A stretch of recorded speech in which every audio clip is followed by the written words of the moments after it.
Cinema hit కొట్టగానే మా director ఏమో కార్ అడుగుతున్నాడు. మా మా హీరోయిన్ నన్ను పార్టీ అడిగింది, సక్సెస్ మీట్ ఎక్కడ అని అడిగింది.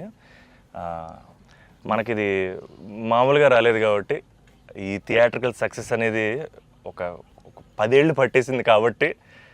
అండ్ మా అజయ్ని నేను ఒకటి అడిగాను, అన్న సినిమా హిట్ కొడితే ఇది మాత్రం జరిగేలా చూడండి, నేను ఇంకా లైఫ్లో నేను మిమ్మల్ని ఏవి అడగదు, ఇది ఒక్కటి చాలు అని అడిగాను నేను. అండ్ అది ఇదే అన్న, మిమ్మల్ని కలవడం.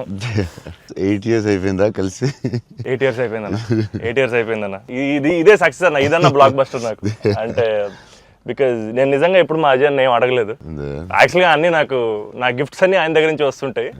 బట్ నేను అడిగిన గిఫ్ట్ ఇది ఒకటే, సినిమా హిట్ కొట్టాక అన్న దగ్గర తీసుకెళ్ళమని. అండ్ దిస్ ఇస్ ఇట్ నా, this is our moment, this is my moment. But ఈయన సినిమా తీసారా, చాలా టైం పట్టింది బయట రావడానికి. నాకు అనవసరం నైట్ చూశాను షూట్ తర్వాత. బట్ వాట్ అ ఫీల్ బా. లాస్ట్ 20 minutes అయితే డైరెక్టర్ ఫస్ట్ క్రెడిట్ ఇవ్వాలి. అండ్ సంతోష్ హీరోయిన్, బా సూపర్ ఫిల్మ్. యా, ఇది ఫ్యాన్స్ తరపున నేను నిజంగా ఎప్పుడు మిమ్మల్ని కలిసిందో చెప్దాం అనుకున్నాను. The beauty about us being your fans అన్న, ఆర్ బిగ్గెస్ట్ హై, మా బిగ్గెస్ట్ హై ఎప్పుడు మాకు మీరు బాగుండాలి, మీరు సినిమాలు చేస్తుండాలి, మీ సినిమాలు మేము చూస్తుండాలి. At a distance also we will love you the most అన్న. This is not just me, this is every fan of yours. I know what you mean. చెప్తా ఉంటారు అజయ్, సంతోష్ కలవాలి, సంతోష్ ఆడాడు, ఇలా ఆడాడు, పెద్ద ఫ్యాన్ అంటాడు. అవును, చాలా రోజులు అయిపోయింది సంతోష్ని కలిసి. బట్ బాగా కలిసాంలే, మంచి సినిమాతో కలిసాం. యా, అందుకే కొంచెం ఎక్కువ సినిమాలు కూడా చేస్తాను. మీ అందరూ కావాలి అంటున్నారని కష్టపడి సంవత్సరానికి 3 films అయితే చేస్తున్నా. మరి రిలీజ్లో 1-2 అవుతుంది. నేనైతే 3 films చేస్తున్నా. సో మన డైరెక్టర్ అన్న అశ్విన్ చెన్నై నుంచి వచ్చి కట్ చెప్పాడు.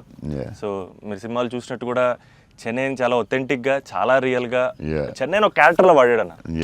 And he wanted to ask you something about Chennai connection. So I heard మీరు చెన్నై నుంచే you shifted here. So Chennai గురించి what is there inside you? So ya, definitely Chennai తెలియకుండా దిస్ టచ్ ఇరుకు. ఎందుకన్నా అది బాగున్నాం కదా, వెళ్ళే డాన్ స్కూల్ ಅದೆಲ್ಲ ఉప్పు కూడా ఐ ఫీల్ చెన్నై ఉప్పు కూడా. సో తమిళ్ మறந்து போயிட்டேன் அப்புறம். But Raju master, Prabhu master ரொம்ப close, very close friends. So technicians அவர்கிட்ட and lot of technicians Tamil Telugu ఇండస్ట్రీలో కూడా, ರಾಜಶೇಖರ್ ಮಾಸ್ಟರ್, ಅಮ್ಮ ರಾಜಶೇಖರ್ ಮಾಸ್ಟರ್ ಎಲ್ಲ Tamil, lot of Tamil technicians. அவர்கிட்ட மறுபடி பேசி கொஞ்சம் மாதிரி பெட்டர் ஆகிட்டேன். இல்லைன்னா தமிழ் மறந்து போயிட்டேன் அப்புறம் வந்ததுக்கப்புறம். பட் ஐ ஸ்டில் சென்னை போகும்போது I will see Don Bosco. So I miss Chennai sometimes. Yeah, but I like Chennai allot.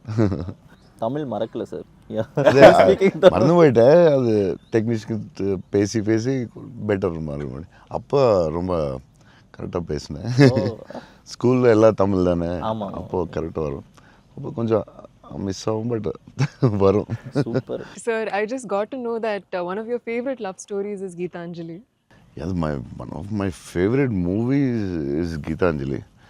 You can say that, like, I'm a full action hero. అది ఇది అంటారు కదా, చెప్తా ఉంటాను అప్పుడప్పుడు డైరెక్టర్స్కి. ఫేవరెట్ ఫిల్మ్ ఏంటి? గీతాంజలి. మీరా, మీకు గీతాంజలి ఇష్టమా? మీరు యాక్షన్ కూడా ఇష్టమేనే, అన్నీ ఇష్టమే. బట్ నా favourite film Geethanjali, definitely all time. Mani Ratnam fan, basically బాబు Mani Ratnam fan. Geethanjali my all time favourite, no doubt. Is a love story your favorite genre? It's not like that. I like all genres. Okay. But Geetanjali is my favorite. So I don't know. It's my favorite movie in Japochema, and many movies low. Yeah. Maybe top one, I don't know. But it is my favorite movie. Me cinema చూసినప్పుడు నాకు at feel వచ్చింది. It's amazing. అసలు climax అయితే నాకు I took lot of time to come out. Last 20 minutes, very beautiful, very emotional, very well made film. నేను ఒక 3-4 times అయితే చూస్తా డెఫినెట్గా. థ్యాంక్స్ అన్న. మీరు చూడండి, లేకపోతే సంథింగ్ యూ గోనా మిస్. చూస్తే చూడండి. ఈ సినిమా ఫస్ట్ మనోడు నాకు ఇన్స్టాగ్రామ్లో మెసేజ్ పెట్టాడు అన్న, కలవాలని చెప్పి. నేను మనోడు రాగానే కథ వినగానే ఫస్ట్ తీసుకెళ్ళి అజయ్ ముందు కూర్చోబెట్టేసాను. Yeah. And I wanted to share this with you also, is that all of this success, it was possible because this man stood by us. Ajay anna support anta inta kadana, literally like of course like UV Creations ante inka is my family kadana. Yeah, obviously. yeah, definitely. My fourth film with them. Anna meekanna oka cinema ekku chesanu anna. Very good. Bold చేస్తావు, ఇలాగ బోల్డ్ plan ఉంది కదా నీ మీద నిన్న వాళ్ళు వదలరు, నువ్వు వాళ్ళు వదలవు. లేదన్న, ప్యూర్ లైక్ ఇట్స్ ఫ్యామిలీ అన్న. And somewhere I know this for a fact that wear ever నేను ఎక్కడికి వెళ్ళినా, యూవీ నుంచి ఏ సినిమా వచ్చినా, నేనే సినిమా చేసినా, and somewhere you are our identity అన్న, because you are our good will. And I feel like somewhere we're always protected and we are always loved because of the positivity that you are always behind us. And అది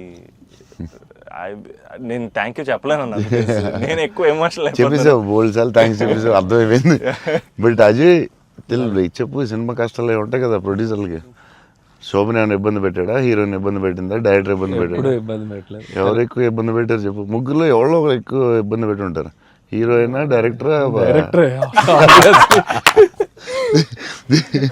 చెన్నైలో రోడ్ల మీద shooting, అన్ని real locations, అసలు ఒక్క set లేదు, ఏమీ లేదు, రోడ్ల మీద చేయటమే అన్ని. సెంట్రల్ రైల్వే స్టేషన్, కెమెరా ఎక్కడో పెట్టేవాళ్ళు, పోలీసు వాడు ఎవడొచ్చి పట్టుకెళ్ళిపోతున్నాడు, భయం, టెన్షన్. అన్ని ఆ పోలీసులు వస్తే షార్ట్ ఫిలిం చేస్తున్నాం సార్, ప్లీజ్ సార్ అని వాళ్ళు రిక్వెస్ట్ చేసుకుని, చిన్న సినిమా సార్ అని అలా చేసేవాళ్ళం. పాండీ బజార్లో ఆ నైట్ సీన్ ఉంటుంది, ఒక సీన్ నైట్ మనం చేసాం కదా షూట్, అది నైట్, అదే ఆ డైలాగ్ ఉంటది కదా, నా జీవితం నేను ఎవరి జీవితం నాశనం చేయలేదు, అది ఫుల్ ట్రాఫిక్ లో చేసి ఉండాలి. ఫుల్ ట్రాఫిక్, అసలు full traffic. Pondy Bazaar main centre లో పోలీస్ స్టేషన్ కూడా పక్కనే ఉంది. పోలీస్ స్టేషన్ దగ్గరికి వెళ్ళి సార్ ప్లీజ్ సార్ అంటే, సరే డిస్టర్బ్ చేయకుండా ట్రాఫిక్ ని చేయండి. అది డైరెక్టర్ తీసుకెళ్ళి ఈవినింగ్ 6:30, 7కి పెట్టాడు. ఫుల్ హెవీ ట్రాఫిక్, అసలు టెన్షన్ అయ్యే వరకు నైట్ 9:30, 10. బట్ రియల్ ఫీల్ కోసం చేశారు. బట్ పాండీ బజార్ అంటే మరి ఫేమస్, చెన్నై అంటే పాండీ బజార్ పెట్టాల్సిందే. లేదు, ఆ కష్టం వల్లే ఈ రోజు ఈ రిజల్ట్ వచ్చింది సినిమాకి. 2-3 సార్లు దొరికేసాం పోలీసులు దొరికేసాం. షార్ట్ ఫిల్మ్ అని చెప్పాము, ఇంకోసారి ప్రీ వెడ్డింగ్ షూట్ అని చెప్పాము, ఇలాంటివన్నీ తప్పించుకున్నవే. బట్ లక్కీ పోలీసులు కూడా పాపం బాగానే సపోర్ట్ చేశారు అందరూ, అసలు చాలా పేరుంది. ఈవెన్ ఫస్ట్ హీరోయిన్ ఇల్లు హౌస్ కూడా అది ఒక జాలర్పేట, జాఫర్ ఖాన్ పేట, అక్కడ చేసాం. అక్కడ అంతా ఫుల్ క్రౌడ్, వాళ్ళ ఇంట్లోనే షూటింగ్, ఎక్కడ ప్రాపర్టీస్ తీసుకొచ్చి పెట్టి సెట్లా చేయలేదు అసలు. వాళ్ళ ఇంట్లోనే అడగటం, ఆ ఇంట్లోకి వెళ్ళటం, అక్కడ షూట్ చేయటం, మళ్ళీ ఇంకో దాంట్లో చేయటం, అలా. అందుకే ఫీల్ రియల్ చెన్నైలో ఉన్న ఫీలింగ్ వచ్చింది నాకు. చెన్నై గుర్తొచ్చింది మళ్ళీ ఒకసారి. Really it worked. 20 days ముందు యాక్టర్స్ ని తీసుకెళ్ళిపోయి సేమ్ ఏ లొకేషన్ లో ఉందో అక్కడే రిహార్సల్ చేసి, అదేంటి why did you do that? 20 days ముందు యాక్టర్స్ ని అదే లొకేషన్ లో చేయడానికి what is the reason? Sir కానీ మన we can't go for the retakes కదా సార్. సో పబ్లిక్ ఎవరు చూడకూడదు. సో ఫస్ట్ ఆ లొకేషన్ లో వెళ్ళి we have to rehearse with we have one phone camera పెట్టి, ఇలాగనే we're going to shoot, so you're going to say this dialogue and he's going to say this dialogue చెప్పి అన్ని first practice చేస్తే spot లో it will be easy. So only take we can't go for the retake. Real location కాబట్టి problem కాబట్టి. So అదే అజయ్ చెప్తున్నాడు, 20 days before director was like very particular, నాకు ఇలా కావాలి, ఇలా చేయాలని. It's very nice. యాక్టర్స్కి ఈజీ, ఎందుకంటే ఆ గోల, సౌండ్, హారన్, అక్కడ డైలాగ్ వినపడదు. సో ఇట్స్ వెరీ కాంప్లికేటెడ్ కదా ఒరిజినల్ లొకేషన్లో చేయడం. సో అది మంచి పని చేశారు చాలా. It's very nice. నేను ఎప్పుడు ముందు అలా చేస్తారని తెలియదు నాకు, but yeah it's nice. So నీకు అది చాలా బెటర్ అయి ఉంటుంది కదా. డెఫినెట్గా టైం ఒకటి, ఒకటి, అండ్ అదొక రియల్ ఫీలింగ్ అన్న. Because we wouldn't have been able to create that Chennai otherwise. Definitely we can't. Real కదా. Yeah. So how